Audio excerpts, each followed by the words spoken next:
Hey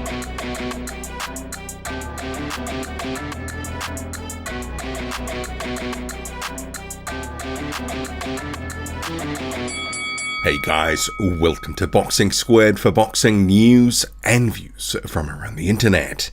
And another heavyweight news and notes mashup video today, starting with Oleksandr Usyk, who's taken to Twitter for a little bit of Tyson Fury trolling his potential upcoming opponent for Undisputed. So the unified champion, as you can see here, saying the middleweight is here. Usyk in his Speedos in front of the pool, saying to Fury, "Where are you, belly?" at Tyson Fury. So as we know, the Undisputed fight has been talked about. It's been one of these like mythical unicorns, but it feels maybe a little bit closer this time. Currently, we have contracts that have been drawn up. Frank Warren, who is the promoter for Tyson Fury, or one of the promoters, says that Usyk has received his contract in draft form.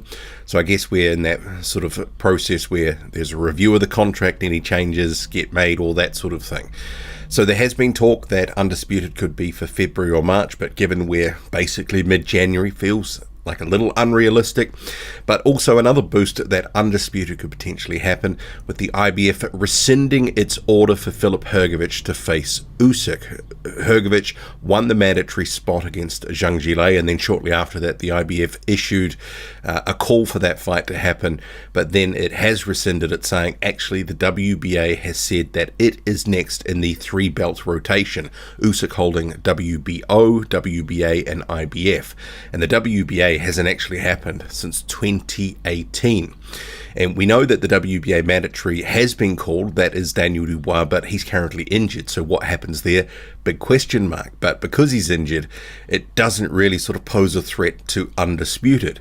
So we'll see what happens. You can never really sort of say these things are nailed on, because we've been here, done that, got the postcard before on these sorts of negotiations. But I'm starting to become a little more optimistic it's going to happen. But it's boxing. Anything can and will happen. We just shall see. British prospect Frazer Clarke has been confirmed to face the durable Argentine Kydin Espindola on the Eubank Smith undercard on the 21st of January. And you might recall, after a so-so effort against Kamil Sokolowski, you had Clarke saying he didn't want to rush and maybe things needed to be slowed down a touch, and perhaps that was in response to that performance. But Kydin Espindola sort of fits, I guess, the sort of opposition, if Clarke truly wanted to slow down and get some rounds, that he should be facing. Espindola, a very durable journeyman. Last year he went the full distance with another prospect, Solomon Dakes, and also Ivan Daichko. And that Daichko fight, if you remember, was on that WBA random say no to drugs event in Argentina that Jarrell Miller was at. But I think this has rounds written all over it, and I think Clarke does need them.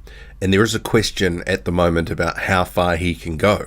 He didn't sparkle against Kamil Sokolowski, something that you really do need to show your class, an opponent you do need to show your class against. He won, but he didn't look spectacular in doing so. And sometimes that can be a bit of a red flag. So questions about how far he can go. Is he a guy that is destined for the world level, or more British and European? Certainly an open question. What do you make of it all? I think this opponent, not too bad in the circumstances, and it's classic sort of prospect matchmaking at this stage for him. Frank Warren has confirmed that Moses Etoma will be on the Beterbiev Yard undercard at the end of January. And so Moses Etoma had a media day that Frank Warren, the Queensbury promoter, organised in London. So he met the media. We'll quickly go through a couple of different quotes from him. So him and his brother, Carol Etoma, met the media, but we're more focused on the young 18-year-old. So he says, "It's been our dream since we were young, so it'll definitely be special. It will be the best time of my life, really, me and my brother boxing on the same show, especially with it being in London, which isn't too far from where we live. I came off COVID, not having any fights, to having the most fights I've ever had, and now signing here, it makes it even better. I want to have around 8 fights this year. Good luck with that. I want to become the youngest ever world champion and beat Mike Tyson's record of 20 years, 4 months, and 22 days. I've sparred with Lawrence Okoli, Joe Joyce, Anthony Joshua, and everyone on the British scene. more often than not, I've held my own. I'm very confident in my ability, and now I just want to see the difference between the pros and the amateurs. I want to be part of history, and when boxing is done for me, I want to be up there amongst the biggest names. The record is something I'm chasing down, but I won't be beating Mike Tyson's record if I don't win my pro debut. Moses Etoma.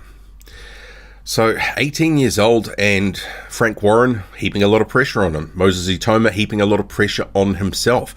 Big goals from one so young, but at least he's got the ambition. And to be honest, I haven't seen a lot of him. All we know is that he's big, he's strong, he's tough, he can punch, and he's had some decent sparring, and he's done well at the youth level.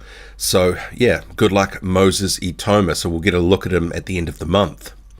The French heavyweight prospect Murad Aliyev is set to face Ali Kydin on the 4th of February in Germany.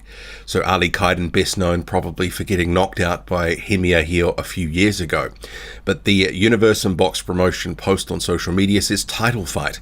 On 4 February, Murad Aliyev and Ali Kydin will fight for the vacant WBC International Heavyweight title at the Friedrich Ebert Hall in Ludwigshafen. Butchered that. All Universum Box Night 7 will be broadcast on the Universe Box channel. Pretty sure that's YouTube from what they're saying. So good news for fans if that is in fact the case. Yes, it is. Here on the promo poster says it will be on YouTube. So Aliev, he's an okay prospect. You might recall he was the one that got disqualified at the Olympics for some bad behavior in the ring against Frazer Clarke. Was it headbutts and stuff like that?